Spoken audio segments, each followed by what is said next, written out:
So, hello everybody, welcome to a celebration of Pros.com's 25th anniversary. And who better to celebrate it with than founder and president Henry Dotterer. So, welcome to the program, Henry. Thanks, Andrew. Now, tell us a little bit about when you began Pros.com. Was your vision of something that would last a lifetime or at least 25 years? No, I don't think I was thinking that far ahead. At the time, the internet was pretty new. I was studying the internet. I was imagining the future a lot, but I guess maybe I was 30 myself. I probably wasn't thinking more than about 10 years ahead. Because at that time, the famous platforms for freelancers now in all different fields like Fiverr and Upwork, they were at least 10 years behind the curve. I think one was 2009. I think Fiverr was 2013. So looking back, you must feel that you got in there quite a long way ahead of the big industries. Yeah, definitely. I was imagining stuff that didn't exist yet. There wasn't a roadmap for. There was nothing to copy from. And over the years, quite a few ideas. I think anyone that would have been involved deeply in it at the time would have come across some of these ideas. But we did group buying before there was group buying. We did meetups before there were meetups. We did, Airbnb was proposed among the moderators of our group, and I said I don't want to get into that, safety issues and things. But yeah, eBay existed, so you could see some things. That was the first big person-to-person thing. Amazon did exist. It was pretty new. Monster existed. That was a hiring site. But yeah, no, to think about a freelance website, it was all. In fact, when you'd say to someone, I'm a freelancer, they would say, oh, you're a writer. Because for some reason, at least where I was around, freelancer equaled writer. So yeah, people didn't even know what a freelancer was, or never mind words like outsourcer. Right. Yeah, so these sites came along, and it's been interesting to watch the developments. And did I understand somewhere told me that you kind of invented the like button? I know that you had an agree on the forums, because Facebook didn't exist back then, or did Who it? said that? Who said that? Somebody told me that. I'm not sure, but it's Yeah, again, that's plausible. one of those things that was proposed. We didn't actually do it till years later, and then but that was the kind of thing. We were kind of a leader in forums. We took the latest forum software and we added functionality to it around moderation and things like that. So in many ways, including on the software side, we had to push the envelope. We were one of the 2,000 largest, most trafficked websites in the world. Wow. And it was the largest global community as far as I knew. We were just in a position to be innovating. And members, we always had communication with members, so they would bring ideas. We would try things. We've never had too high of a quality bar, so we've never been too shy to just try something and see how it goes. We were able to do a lot of different things. Using the hive mind, again, an early example of that. Yes, So exactly. when you look back over the last 25 years, what have been the highlights for you, thinking about the growth and the evolution of this company? Well, the people things that have happened, people on the team, their success, just funny things that happen with people. I think if anyone looks back on their career with a company, you're going to remember wonderful things that have happened with the company. As far as members go, I remember at an early stage, somebody in the Philippines, Jake Estrada, sent some pictures. I think he sent a picture of a house, a car, a boat, and he said all of this was possible thanks to Pros.com. And wow, it's working. And so to be able to meet, I don't know how many people like that over the years, and then have employees of Pros have the same experience and get excited about that. That's been sort of the deep kind of rewarding thing about it. But yeah, as an engineer too, it's been fun to try different things. Most things you try don't work, but when you get something that does work, it's exciting, and that's still happening now. I think Mike now the idea is likely to come from someone else. Mike Donlin and Monica Oliveira had a really good idea in connection with our interpreter network over the last couple of days, and I'm really excited about that. I can't see why it's not going to work. If it does work, it should be pretty significant.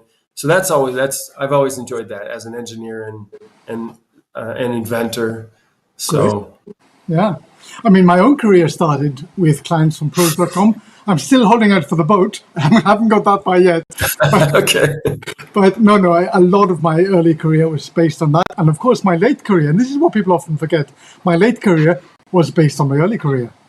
People, I think, when they spread their wings as freelancers, they tend to forget the stages that got them there in the first place. Whereas I think without that foundation, for me, it would have been impossible to move on to direct clients. Yeah, yeah. So when I say the people things, take your case as an example. I mean, it was wonderful. I was watching you do your thing out in the industry, very impressive. I admired you from a distance, so to speak.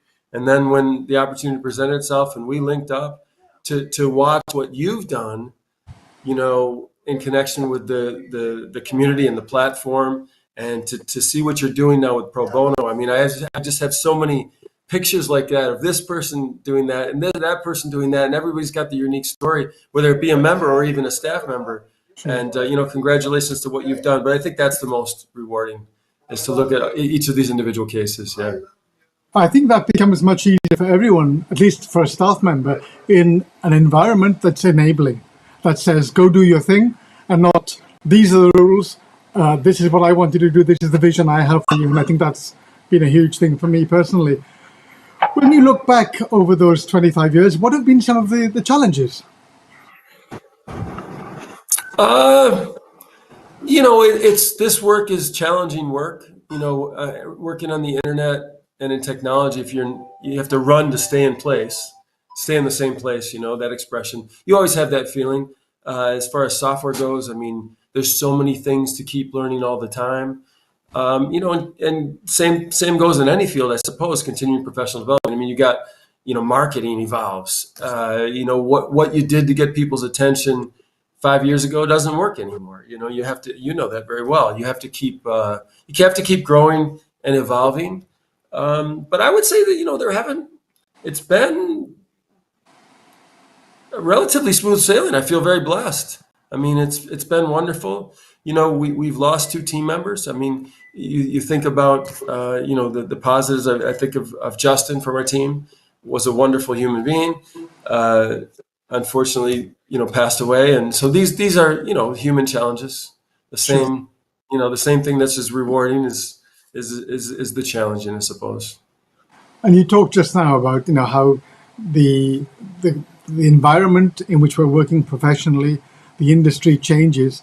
What do you think is the vision for the next few years? So if your original vision was to match translators, freelancers with clients, and that's kind of been done now, what do you think are the directions we need to be going in for the few years to come, for the next 25 years? Yeah. Well, our mission hasn't really changed much. I mean, it took a couple of years. I think I started with a technical idea as an engineer. I was going to rig something up, but after a couple of years, I realized no, what we do really, it's not that we make a product or invent. It's our mission that we empower freelance linguists and language professionals and LSPs to accomplish their business objectives. And you and I, revised that mission. I think with the complement of your approach to empowering, I think we got richer as a company. Apart from that, I mean, that was the one sort of expansion, or that added a dimension to the way I thought about the mission. But it's the same, still going according to plan in terms of empowering people to accomplish their business objectives, empowering multilingual, multicultural people to accomplish their objectives. So when something like AI comes along, for us, it's relatively seamless. It's okay. There's this new tool. How do we bring that power to bear for our members? Because we work for them. So that really hasn't changed. And so you have these new people coming into the industry, young people, established people, and it's like, okay, how do we help them? What are you trying to achieve? You have that conversation, and then you do what you can to help them do that with code and with people who are ready to answer and talk with them, and with collaboration, connecting them to the broader community. So that's the same. And people worry about the future of the industry. I don't really worry, because we work for the freelancers. And if the profession goes away, for example, well, we'll go down with the ship because we're not, we're just going to keep helping people to accomplish their freelance business objectives. But is your view from the kind of the heights that the industry is going to disappear, or is it your view that it's going to evolve and keep on expanding? I think it's more likely to evolve. Whether it expands or not, I don't know. I mean, maybe the lines get blurred. I mean, what does it mean to, is a company not going to be interested in engaging the services of multilingual, multicultural people in this global world? No, I think they're going to keep doing that. What that looks like, I don't know. I have, our team has grown. We've never been this large. We've never had so many talented people. I look at our office in Nairobi, for example, and I look at these guys. We're opening a physical office next week, and I mean, they're going to be able to do things to serve people worldwide. Their economy is sort of coming online in a global sense. It always was, but at another level. And boy, that team. We've got developers, designer, social media people. I mean, they're going to be able to serve freelancers in one form or another. I was going to ask about that because you began obviously in New York State with your family, then expanded quite quickly to Argentina. Then quickly on from there to Ukraine. We've now got people. Obviously, I'm here in Spain. We've got people in Kenya. We've got a colleague in Pakistan, one from Venezuela, one of Cuban origin. Was that a deliberate thing on your part to kind of reach out and become more global, or is it just that's where the opportunities arose? Yeah, actually, we started in Japan with a, Yeah, with a yeah. global team there. I was in Japan at the time, and then I came to the U.S. Yeah, and yeah, it was pretty soon that I got invited to speak in Argentina. And when I arrived in Argentina, I think I was in Cordoba, and I was just amazed at what an established industry, how well formed it was, more well formed than the U.S. in terms of having an association, having established norms, and this sort of thing. I felt like that was the headquarters, and it's just I pretty much just followed the action, I suppose. I mean, with Nairobi, I posted a job on what I thought was a U.S. job site. I guess it is indeed. And Benedict applied from Nairobi, and that he is a great developer, has done tremendous work for us. Started to introduce other people who were also fantastic, and that's just it's just the way it's gone. When we had our recent hackathon in Nairobi, I think what did we have? How many countries was it we had represented there? Well, yeah. You So know, Argentina, Venezuela, Cuba, Pakistan. Yeah, it was like 17 people from 11 countries or something. Yeah, Incredible. And yeah. it's, isn't that fun? I mean, as a global, someone that's lived all over the world, it's just, that's so fun, isn't it? It's so rewarding. But there's a metaphor in there, isn't there, for freelancers? Because what you've done essentially is not set out with a plan. I will work in 12 countries by the time I'm, a company's 25 years old. But you've jumped on opportunities. You've arrived in Argentina, seen what was happening, and jumped on that and made it happen. And then the same thing with the guy from Kenya, with Ben from Kenya, applying for the job. So essentially, rather than planning everything in advance, you've just been a great opportunist in the best sense of the word. And that's something that all freelancers really need to be able to do, because opportunities are around us, I think, all of the time. And yet, Yeah. many people start off with their blinkers on and they don't actually even see the opportunities that are around them. Yeah. And I do like, I mean, on another level, then, so, I mean, it's great. Okay, here's a great new team member. You hire them wherever they are. We've been able to do that. But it's nice too to feel like we're doing something, when there's difficulties in the world, that we're working together, Yeah. not working against each other. And that's one of the challenges too. I mean, we've got team members in Ukraine. There's protests going on in Nairobi. There's been challenging periods in Argentina, and we're there for each other. And then there's limits to what you can do for each other as well. So yeah, that's definitely been to be able to travel to different areas and get a taste of life in those areas, and actually, not just be a tourist but be working. That's really been a delightful experience. And from my point of view as a staff member, I can say that it's a great environment in which to work. Very supportive, very. There are times when I've been through highs and lows, and during those lows, I've been able to turn to the company and help me out and give a little space, give a little time off or whatever. So that's something which is quite unusual in my experience. I have worked for several schools in my life, in my first career, but very few places with such a nurturing environment. So that's a credit to, another thing. Thank you. Yeah. Final question, maybe. 25 years on, you seem to have boundless enthusiasm still and energy. I get messages from you now and again at 4 a.m. That's because I'm up at 4 a.m. It may be 1 a.m. where you are. What keeps you getting out of bed in the morning now? I don't mean in general, but for work. What makes you get up each day, and what kind of excites you, I guess, about what we're doing? Yeah. I've never had so much fun in the company. This is the most fun I've ever had. I guess the team we have now, and their possibilities, their potential, their capabilities, the enthusiasm they bring. You're crediting pros for a nurturing environment, but you've brought so much to the culture. You're an absolute inspiration. To be able to work with people like you and, some of the tremendous members of our team that, if I name a couple, it just keeps going. We have such a wonderful team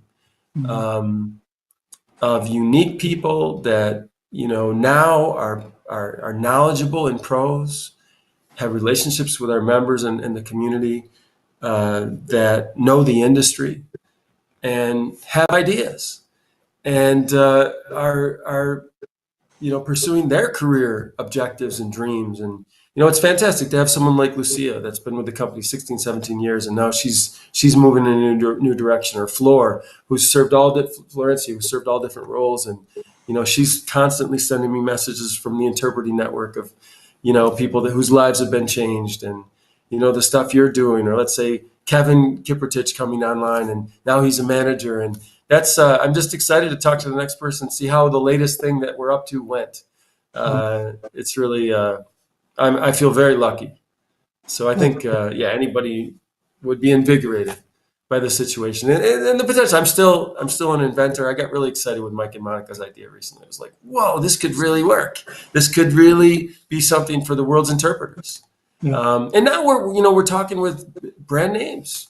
We have Wix as a partner. We have Upwork as a business member. We have, these, and the potential for these things sometimes is you just look at it and you go, there's hundreds of thousands of Wix websites to be localized. Yeah.